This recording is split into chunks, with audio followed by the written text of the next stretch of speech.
Good afternoon and welcome. My name is James Graham. I am the Senior Director of Development for Regional Fundraising. I thank all of you for being here with us today, and I hope everybody is healthy and safe. This webinar is part of the Rutgers Alumni Association's virtual event series, which offers Rutgers alumni and friends the opportunity to stay connected and hear from faculty, staff, and administration across the university. Today, we are honored to have with us Pat Hobbs, the Director of Intercollegiate Athletics at Rutgers, a New Jersey native with more than 25 years of leadership experience in higher education and public service. Pat enters his 7th year as the Director of Athletics at Rutgers. Outlined in the Relentless Pursuit of Excellence, a strategic vision for Rutgers Athletics has taken course under Pat with a clearly defined core purpose, values, and priorities for our athletic program.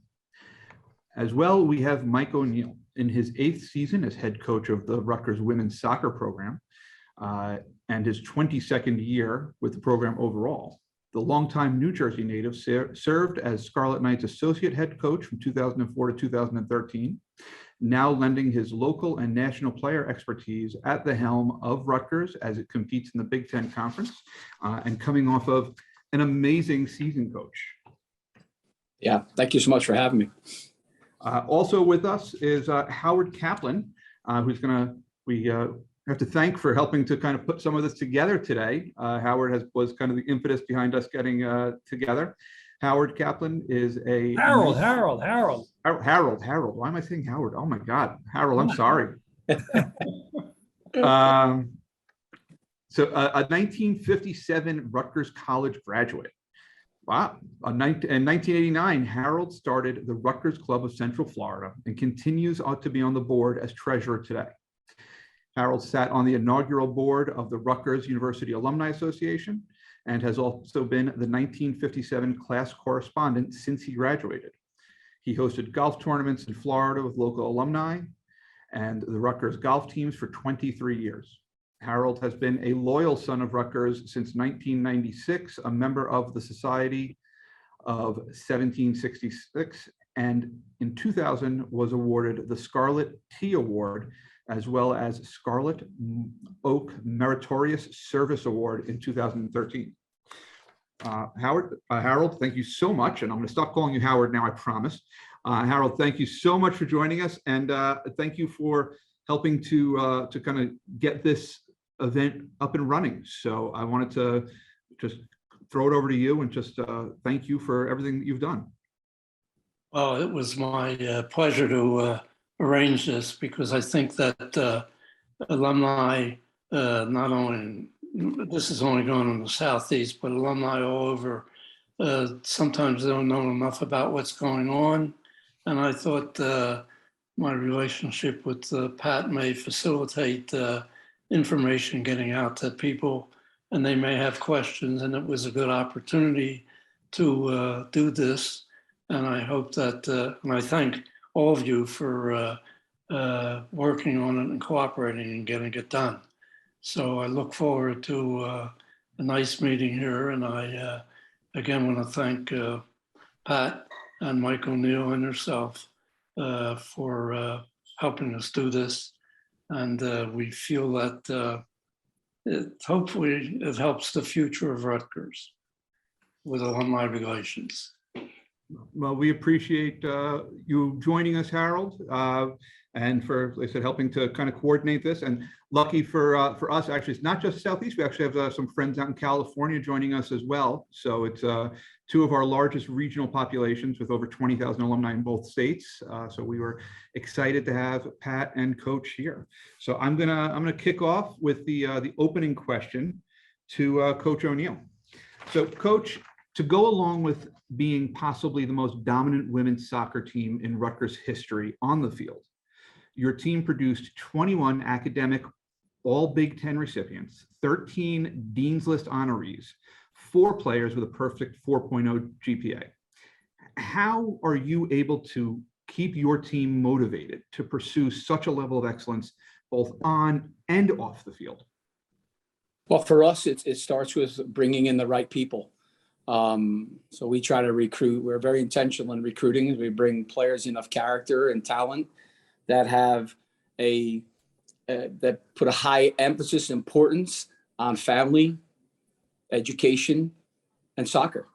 So our culture is one that, our players understand that they have to get better every day in everything that we do. And, that's translates to every part of their life. So this is a culture that gets passed down from class to class.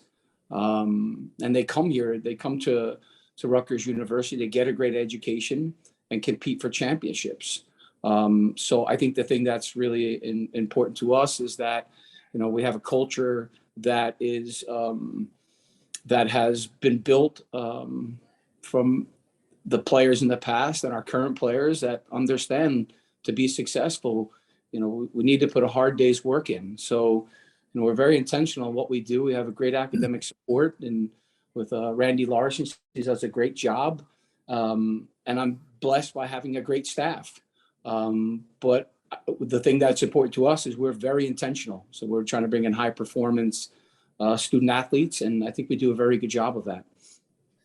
That's great. And I know we're going to talk a little bit about your recruiting practices in just a little bit, but I want to follow up on that question with something for Pat. I mean, Pat, since you've been here over the past 7 years, we continue to see record numbers of all academic Big Ten and Dean's List students.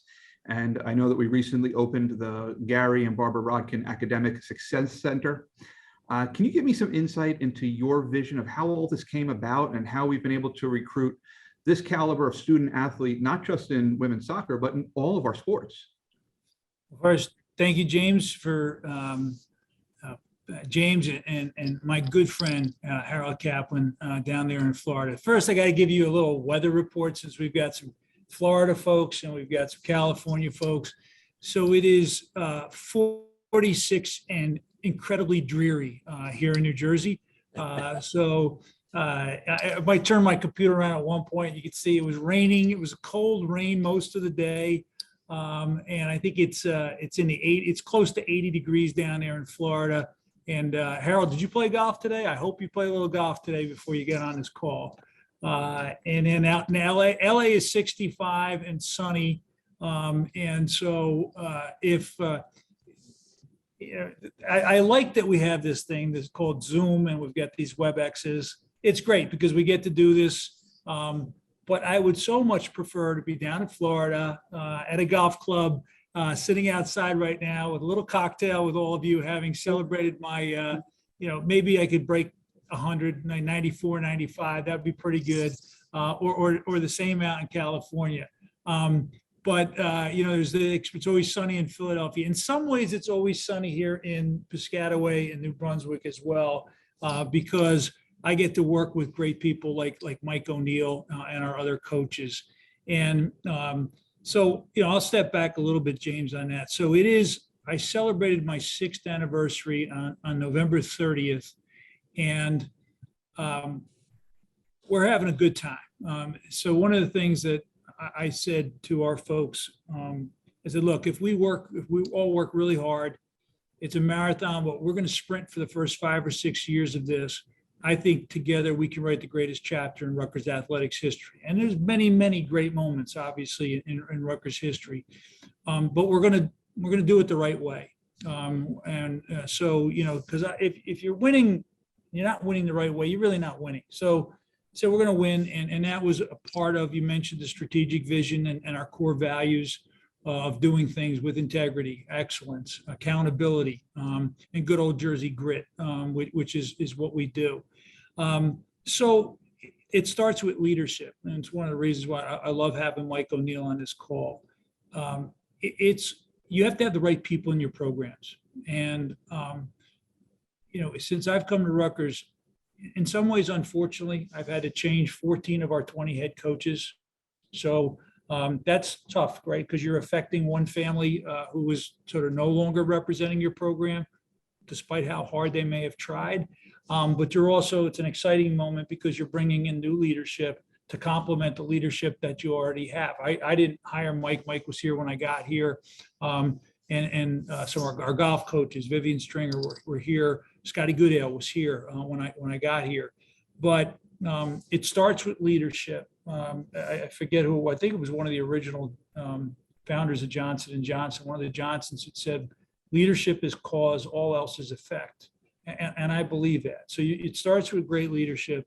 And then you got to invest in that leadership. You got to provide them with the resources that they need to be successful. You mentioned the opening of the fantastic Gary and Barbara Rodkin Academic Success Center, which I think most people probably are on this call haven't seen it. It also houses all of our academic support. So this is where all of our student athletes, almost 700 now, come to get academic advisement, tutoring, study hall, all sorts of things happen in this building. But it also houses both our soccer programs, both our lacrosse programs, and almost all of my athletic administration, which brought administration together under one roof for the first time in Rutgers Athletics history. What this building has done, and it's only been open now a little over a year, it's created a hub for our students to gather. And particularly, and Mike, you could speak to this in terms of the impact that it's had on our soccer programs and in our lacrosse programs, but frankly, in all of our programs. So Saturday, I will have a multi-sport recruitment event in this facility in one of our big multi-purpose room, and game changer, the difference in being able to bring parents and these young, really, really super talented kids who could go to a lot of different places, and they come here and they see a building like this. And I believe this is the best academic success center in the country now. Like, if you come in, the quality of the facility, we're incredibly proud. We spent a lot of time thinking about how it should be laid out and everything. But what that means is parents come into this building with their son or daughter, and they're trying to make a decision.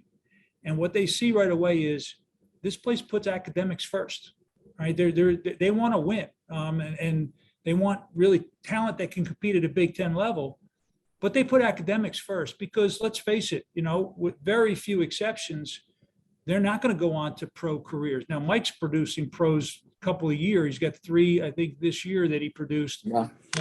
But most of them are going to go on to be doctors, be lawyers, be in marketing, be whatever field it is. And so to be hitting those numbers that we are on the academic side is not by accident. It is by design. And so, everything that we're doing right now is according to a plan. I laugh. In the fall, I was actually at Mike's NCAA tournament game, and one of the folks came up to me and they said, "Can you believe all this is happening?" I said, "Yeah, we've been working pretty hard to make this happen." And that's the fun part, right? Is you have, when you get those championships, when you have your women's soccer team win your first ever conference championship, first ever regular season conference champion, followed by field hockey wins our first ever tournament, Big Ten tournament championship. And what I've said to all of these coaches when I've hired them, and Mike and you and I have had this conversation, the beauty about being at Rutgers and being relatively new to the Big Ten is you get to establish all the firsts, and firsts are really important, right? I mean, we all know those schools out there that they're on their 5th or 6th championship of this type. When you have your first, you're making history, and the joy on these kids' faces when they make this history, it's really, really special. So it's by design. And I'll give you a little factoid. So my first full year here at Rutgers, there's something called the Learfield Cup. And the Learfield Cup is an annual ranking of the best college athletic programs in the country. And last year, Texas won it. Stanford's won a bunch of them. My first year here, we were ranked 117th in the country. Now, our previous high was in 2006, obviously a very successful year for our football program, and we were ranked 57th in the country. Our goal was to get to being in the top 25 and staying in the top 25, and that's stated right in our strategic plan. Last year, with a COVID abbreviated playing schedule, we ranked 60th, so real close to that all-time previous high of 57th in the country. At the end of this past fall, at the end of our winter sports, We currently rank 28th in the country. So you think about that, 117th, 60th to currently ranked 28th. Now, I don't know where we'll finish out the year, but you can see we are moving toward, and that's excellence across all of your programs. I want to win at everything. I want to win at football. Obviously, football is incredibly important to the financial success of our department. Basketball is incredibly important as well, right? But every sport is important. And so we celebrate women's soccer. We celebrate field hockey. We celebrate lacrosse. You know, our women's lacrosse team made their first NCAA tournament last year, and the first time in 22 years, I believe it was, and their first ever win in the NCAA tournament. So think about that. And of course, you know, those of you who are men's lacrosse fans, you know, we came this close to the Final Four last year. So these guys are chomping at the bit to get the season started this weekend. And so I'll stop there. I wanted to give you a bit of an overview. And you know, it's great to see Harold's face. I wish I could see everybody's face, but Harold's handsome face represents all of you folks in Florida and California right now. I'll turn it back to you, James. Thank you. Thanks, Pat. So you talked about the recruiting the Gary and Barb Rodkin Center and how that's helping with recruiting. And that kind of transitions me over to a question for you, Coach, is there have several players graduating, but it's very exciting to see the news that senior goalkeeper Megan McClelland is returning for her 5th year of eligibility.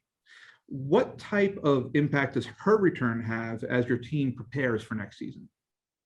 Very important. I mean, you know, Megan, by the time she's done in the fall, upcoming fall, she will have been a captain for 3 seasons. So there's a lot of experience and success, both in the classroom and on the field. And I think it's a really good role model for our younger players that Meg puts the time in. And in our program, you want to be successful, you have to work. So by having Megan back, you look at the experience that she has and the success that she had, and it can only have a positive impact on our program. And you know, we have a lot of talent here, you know, which is really important to be successful. You need to have good players. But I think when you have someone that has experienced what Meg has had, whether it be here at Rutgers University or with our youth national program, you know, that leadership is going to be really important for success. Well, I have a follow-up to that then. With Megan returning for an additional season, and I think that's a great sign of the retention and development of what you have, but how is that going to impact, or do you think that's going to impact your ability to recruit a future goalie to kind of take over her role after this season?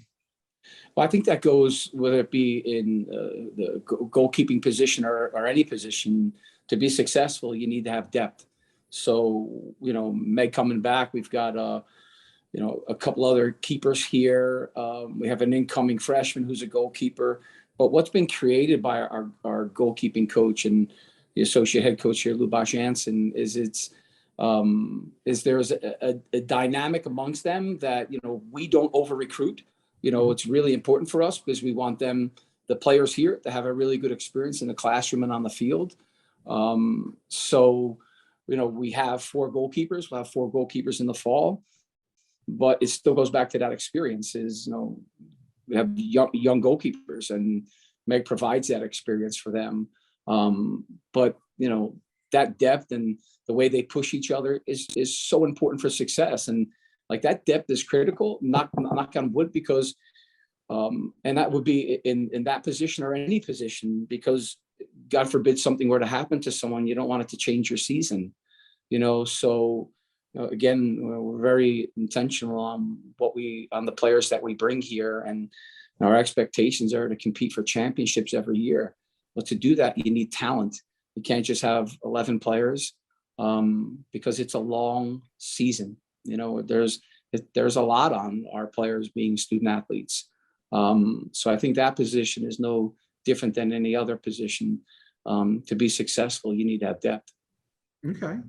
That's well, I'm happy to hear that we definitely have the depth to, but I'm excited to see Megan return for her 5th or her final season. So I'm going to put you on the spot. You mentioned you have some great recruits coming in, and I know that we did graduate some outstanding players that went pro. So with them and the between them, who is poised to be the biggest breakout star this year? Well, I think if you look to the history of our program, it's the team culture is everything. The team dynamic is everything. I don't necessarily know. I wouldn't use the word breakout. I think it's expectation is that, every player in the program understands the expectation of getting better every day. And they understand the importance of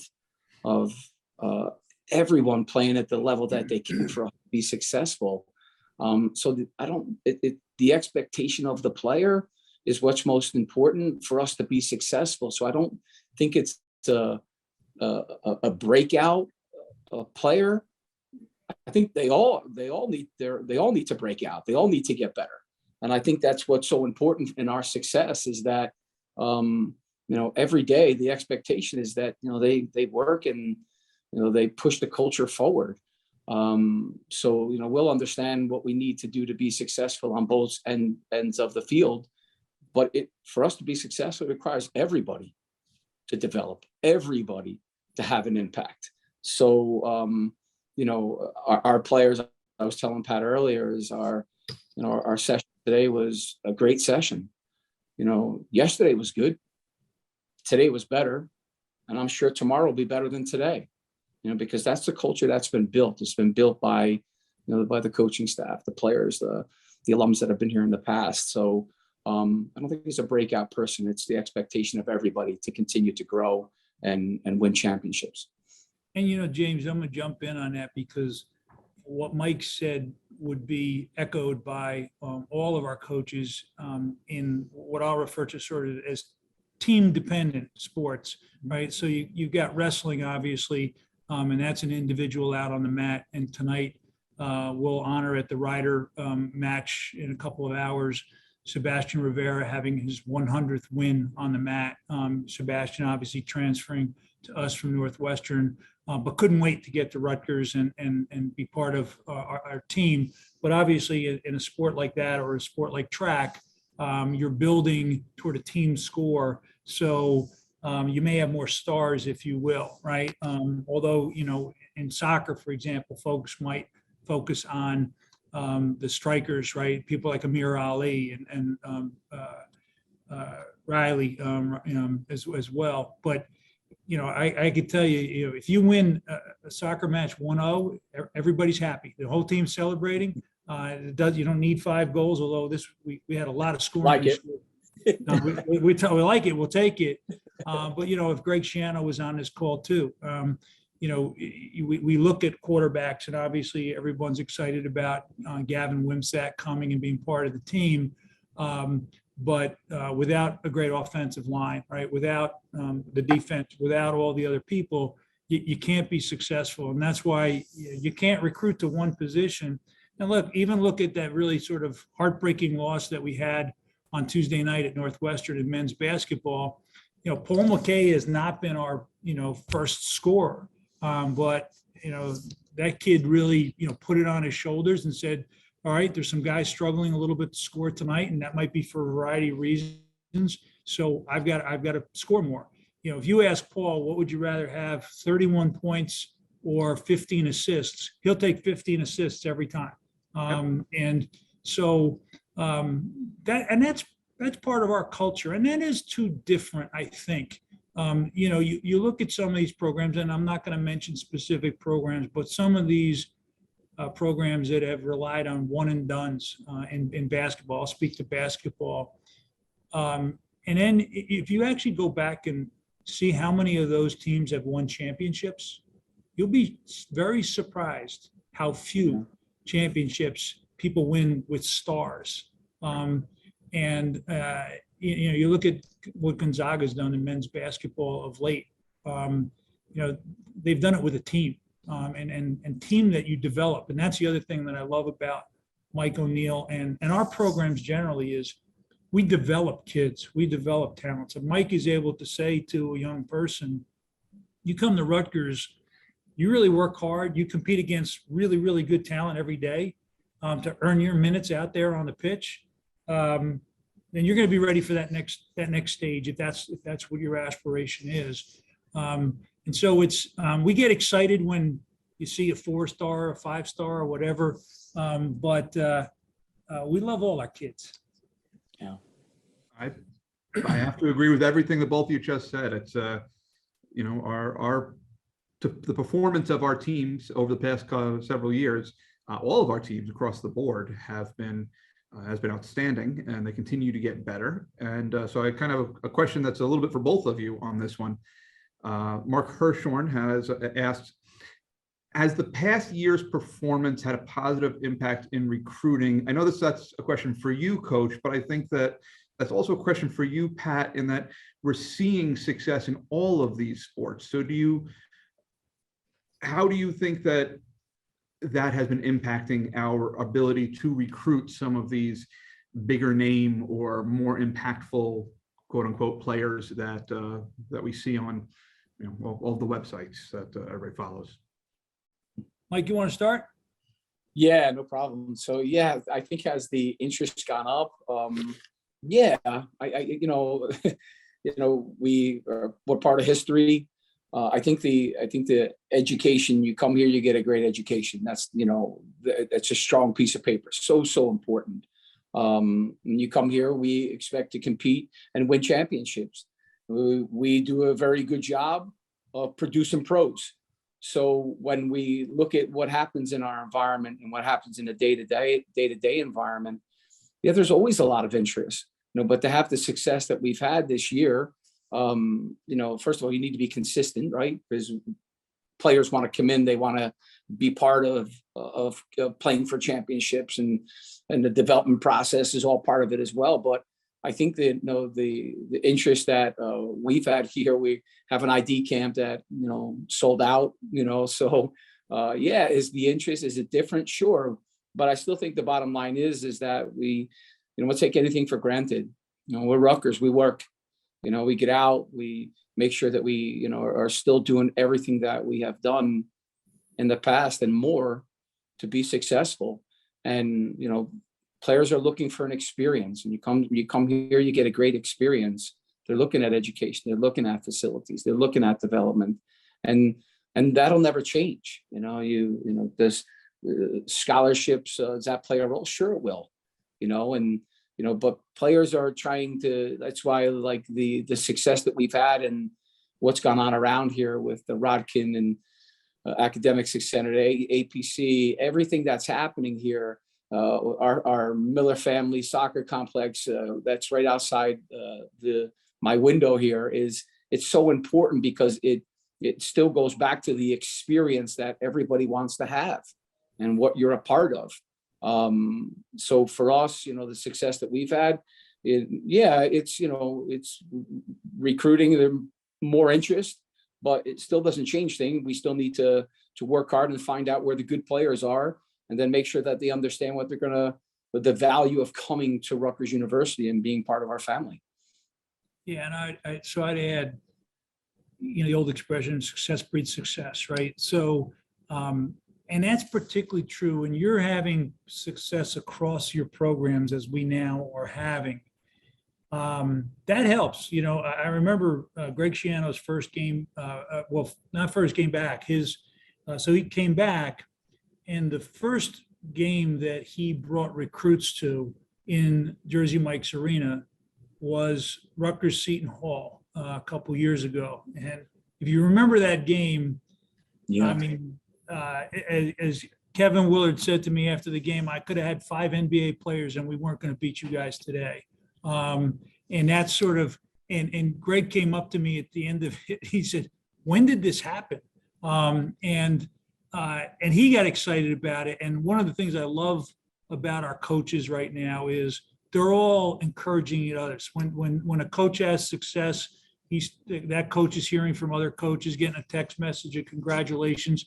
Because when you're having success on a recruiting weekend and you're going to, whether it's a football game that you win, whether it's a basketball game, a soccer game, and there are kids on campus, they feel that energy, and that energy attracts people. So as Mike said, you got to start with a great university, and Rutgers is a great university. And, everybody who's on this call, got a degree, got a great education, had success in life as a result. And that you have to start with, right? You got to have a university that's attractive from an educational standpoint. Then you have the great leadership. And then you got to get, those investments in these facilities are really, really important. And I know a lot of folks who are on this call have contributed to that. And I sort of asked, well, how do we help? Financial help is always important, right? You can't overemphasize. When you look at what we're competing against in the Big Ten, we still have a ways to go in terms of our fundraising, whether it's, just that check annually that somebody writes to support your programs or to support a scholarship. It's absolutely critical. I mean, those are so, paying attention to what we're doing, being encouraging of our folks, but financially being supportive. We couldn't have built the Rodkin Center without the support of folks that are on these calls. We couldn't have built the RWJ Barnabas Health Athletic Performance Center, the Marco Battaglia practice fields, the baseball hitting complex, right. The different weight rooms that we've built, the 1957 golf van, class of 1957 golf van, all of that recruits. And then as you have success, momentum in the world that we're in, momentum is really, really important.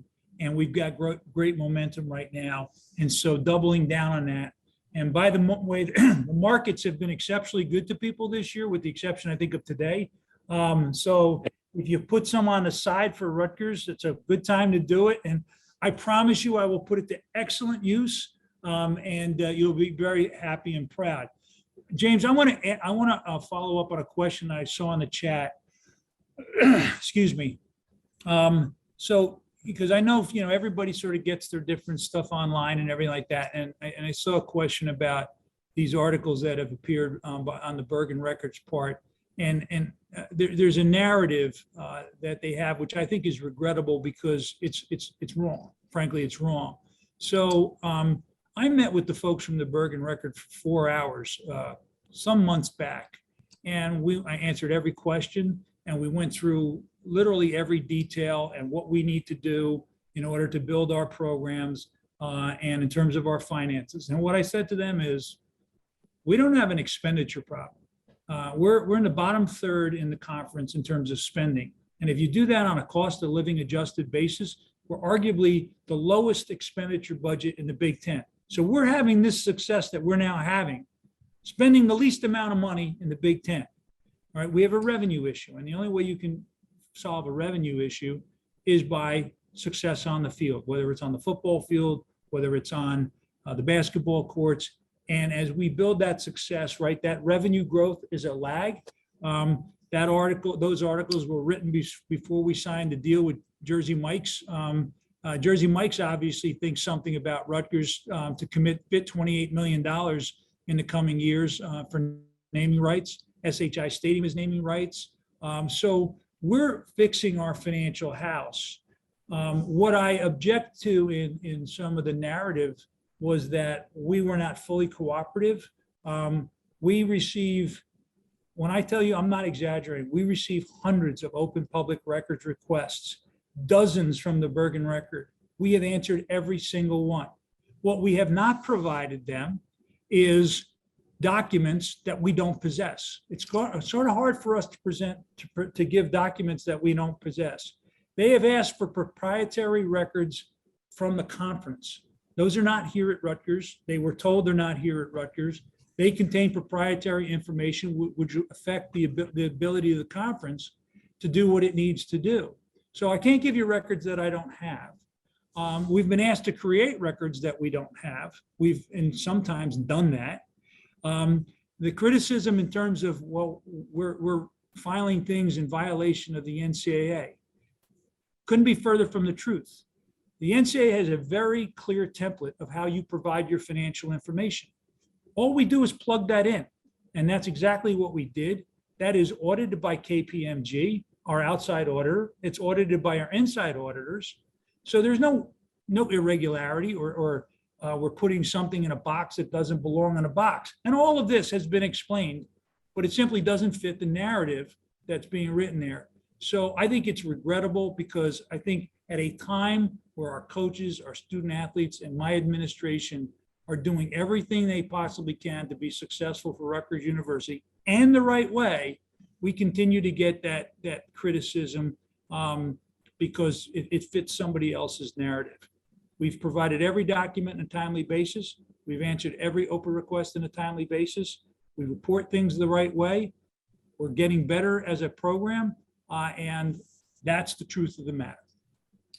Well, I appreciate your candor, Pat. I think that does help answer a lot of questions. I know that when we got some of the questions in, there's always some of those things they jump out at people, right? And listen, I want to say, I get it, right? You're proud of Rutgers University. You want to know that we're doing things the right way. We are doing things the right way. And Mike does things the right way. Our coaches do things the right way. My administration does things the right way. And we're 2% of a $4.5 billion budget at the university. We're 98% of the focus, right, from the media. And I get that too. That's the world we live in. All right. But we don't make up numbers, right? We have to report our numbers to the NCAA. We are public with our information. And if we get it wrong, if something is somehow wrong, we come out and say, we got this wrong. We're correcting it, do it the right way going forward. And James, that's why I want to answer it, because I want you folks to be proud of Rutgers University every day. And when we do something, when we get something wrong, and that's part of the reason I ended up here, as folks remember, right? 5 minutes after I took the job, I was informed that we were under NCAA investigation. So if I had said I'm not taking the job, I guess they wouldn't have told me. And we worked through that. We went through our 2 years of probation. If you were to ask the folks at the NCAA, hey, what's a school out there who does things the right way? They'd point to Rutgers. I have the best compliance staff in the country right now. I have Matt Potoff and a great team. There were 3 people here. We now have 8 people in our compliance office, right? Why? Because we're always going to do things the right way. And if you were to ask the NCAA, hey, what's one of the schools that does things the right way? When they have an issue, they deal with the issue. They'd say Rutgers University. Well, I think that, again, I appreciate your candor. I know that our alumni appreciate your candor. I think that's these are topics that, as I said, they get a lot of the press and they don't get a lot of follow-up stories when we are willing to give the answers. Those answers end up on the back page, on the somewhere in the middle of the article instead of on the front page where the accusations come in. So I appreciate your candor. I'm going to pivot a little bit out of there and go back to the question that you answered before that about kind of the investments that we have made and the importance of alumni giving. One of our alumni did ask a question. I think this is for both of you. Mike Miller wants to know, what investments does the program need to make to help maintain the level of success that we have on and off the field? And a second part to that was, how can we celebrate, as you've mentioned, maybe 2%, 3% of our graduates going to end up in the pros. Are we doing enough to celebrate the students and the graduates that are having tremendous success graduating outside of going into professional sports? So I'll throw that to either one of you who wants to kind of answer, what do we need and how can we better celebrate our graduating athletes? Well, so I'll go first, Mike, and I'll try to be brief, although, some of these, I want to get on top of my box. And so a very important effort has been underway for the last 2 years to create what is going to be called Rutgers Athletics Facilities Master Plan Phase 2. And that will be a master plan, a draft of which our president, Jonathan Holloway, has already seen, which is what are all of the remaining facilities investments that are required in order to fully close the gap between us and the rest of the Big Ten. It's a ambitious and comprehensive master plan. I imagine that's a pretty substantial list, Pat. We've done a great job, but I feel like we're still a little bit behind on where we want to be. And I'll run down a couple of them. So we are the only, I think we're the only school in the Power Five or the Autonomy Five, however you want to refer to them, that does not have a fixed permanent indoor facility, a field house. We have the bubble, as everybody knows, the bubble, which was put up in 1986 as a temporary facility. And coming up on 40 years later, it's still our temporary facility. So we need a field house, and football needs a field house, but that's a multi-sport, obviously, piece. That's really, really important. We're making some investments in the Hale Center, but it is really not to today's standard in the Big Ten. So we have to look at that. We talk about revenue, right? And how do we fix our revenue? We have the lowest inventory of premium seating in both Jersey Mike's Arena and SHI Stadium. Typical rule of thumb is about 70% of your ticket and concession revenue comes out of premium seating if you're doing it right. All right. Obviously, with no inventory, we can't do that. So we're looking at eventually making significant investments into Jersey Mike's Arena, which I think we can do instead of replacing the arena, and not lose the advantage, but only actually enhance the advantage that that facility gives us. Investments in SHI Stadium. We're the only baseball program in the Big Ten without a stadium. We're the only softball program in the Big Ten without a stadium. We are the only program in the Big Ten without a golf house over on our practice range for our golf teams. We've got, again, thanks to the generosity of folks here, we've got some indoor facilities that our kids can now do some training with in the winter, but we don't have a golf house over at that facility. Frankly, our golf course needs to be upgraded, and it's 6,300 yards. Our kids, and not just our men, our women, there's very few holes that they can hit driver on. All of that has to get fixed as we move forward. Volleyball, you talk about this sort of combine the previous question. How is your success affecting your programs? So our volleyball program, which has struggled since joining the Big Ten, struggled before joining the Big Ten. Caitlin Swihoffer, our second-year coach, in 2023, her 2023 recruiting class is ranked 22nd in the country. 22nd in the country. We've never had a top 100 class before.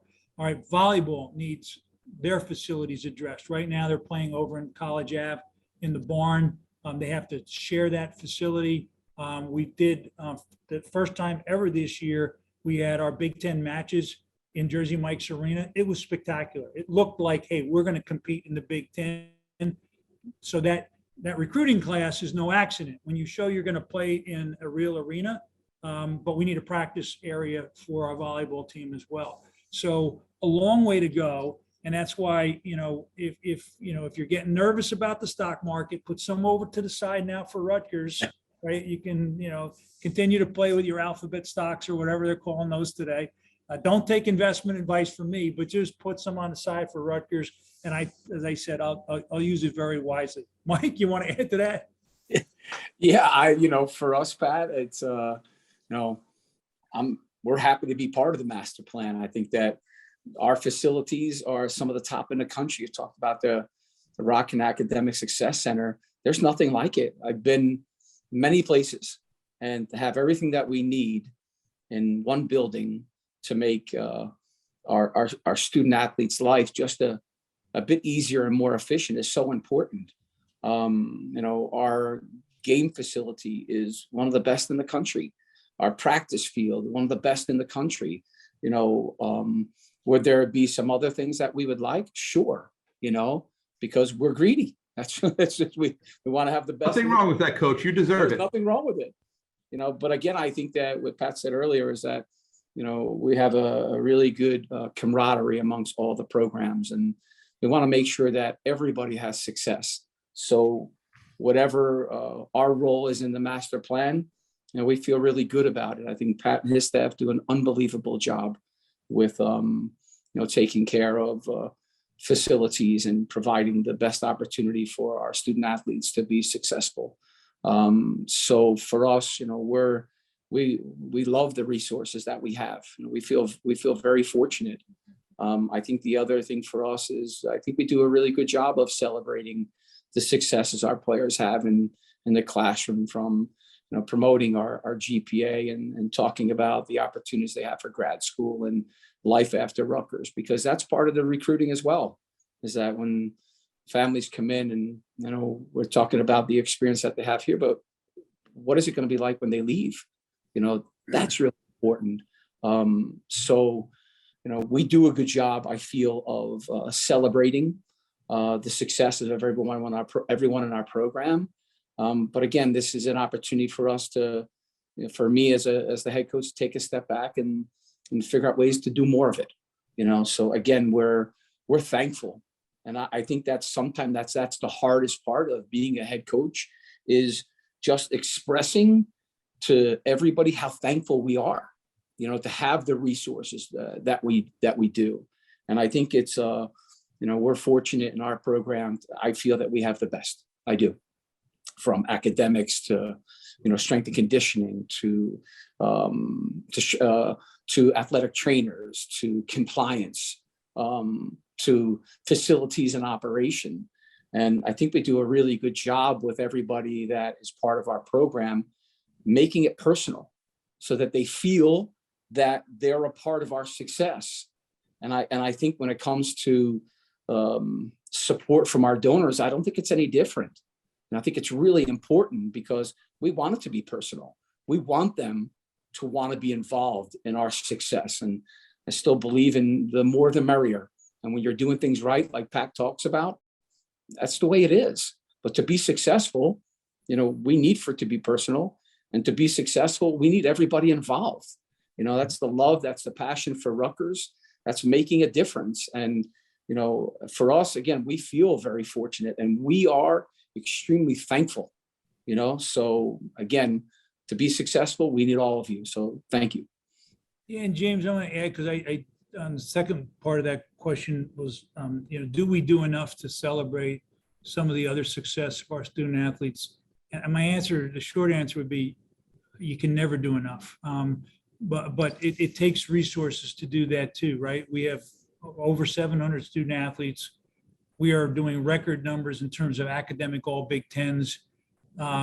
We are a short while away from announcing another one of our student athletes got one of the top awards in the conference in terms of overall academic and athletic achievement.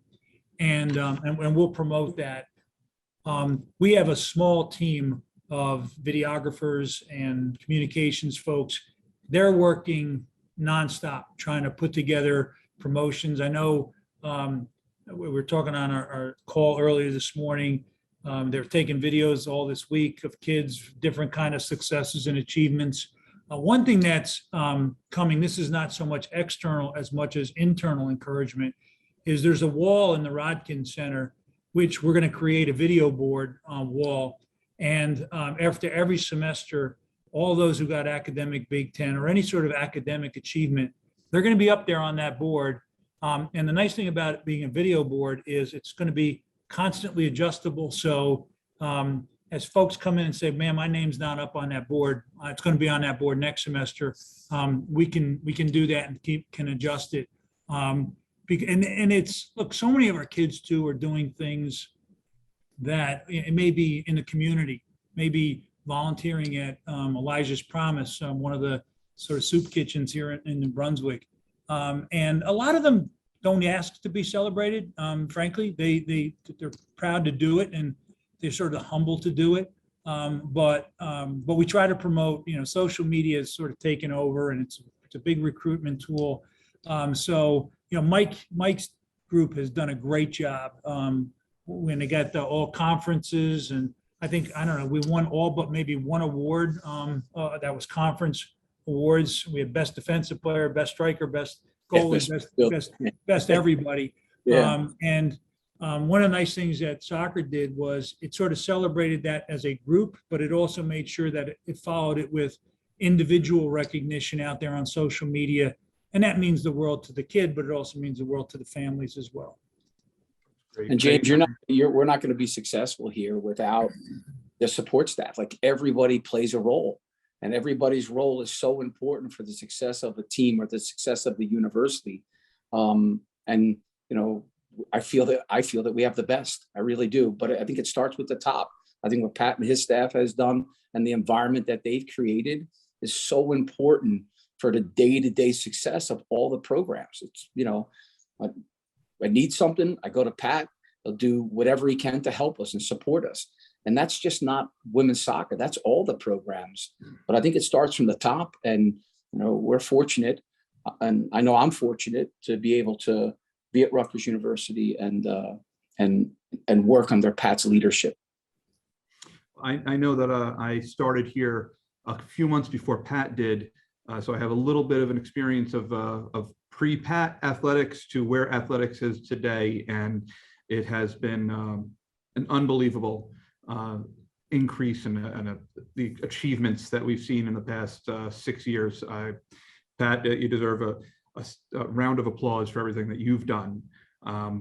But something I wanted to, that I have to touch on, because we got a lot of questions about it, Coach, and I need to kind of get your feedback on it. There are a lot of young girls who are trying to play soccer at Rutgers, starting at the age of 5 to high school students, and it seems like every single one of their parents has asked me to ask you, how do we make sure that these girls are getting the attention and the exposure and the opportunities to eventually become a Rutgers soccer player? So what do you look for? What do you recommend to our to our grade school and above as they try and achieve the excellence of joining your team? Well, for us, it always starts with individual development. So, to be successful at this level, you have to put the time in. So it's important that young players are accountable for spending time with the ball and being a student of the game. And they want to get the exposure. They need to get into the right environment, the right club scene, where now they can be, exposed to that team dynamic, but at the same time, not forgetting about the individual dynamic for development, because that's, I still like with listening to Carly Lloyd and the success that she's had. And I see it every day with the players that are here, is if there's a will, there's a way. So you need to be able to get into a good club environment, and then get into some of the, a club that gets a really good exposure, going to some of the top collegiate showcases in the country. But it's just finding the right home that can help you to develop at a young age and prepare you for the next level, because these players that are here didn't get here by accident. It wasn't a sacrifice. It was a choice. It was a passion. It was a love for the game. And I think that's really important. And the player has to drive it. The parents can't drive it, and I think when you get to some of these showcases, and as a college coach, you'll go out. I'm watching players that, are good players, and they're good teammates, and they're coachable, and they do the right things, because if we're going to spend 4 years with a student athlete, we want to make sure it's the right student athlete. So we're intentional. Families are part of it too. We want to make sure that we bring in the right families, because they are part of the culture. I believe when you do the right things, it's more the merrier. So I think that it starts with the individual, then getting into the right environment. And then when you get into that environment, it's about doing the right things and, competing, working hard, and being a good human being. Hey, James, I got to jump in for a second, because and we're at that time of year where we're still watching football. Got the Super Bowl coming up. And I just saw in the chat, we have one of the all-time Rutgers greats, Duron Cherry, on this call. I mean, when I talk about one of the all-time Rutgers greats, Duron Cherry, right? 5-time Pro Bowler, Kansas City Chiefs. And I could go on and on and on. I'm sure he wishes his Chiefs were in the Super Bowl, but just a quick shout out to Duron Cherry. I'm glad he's on this call.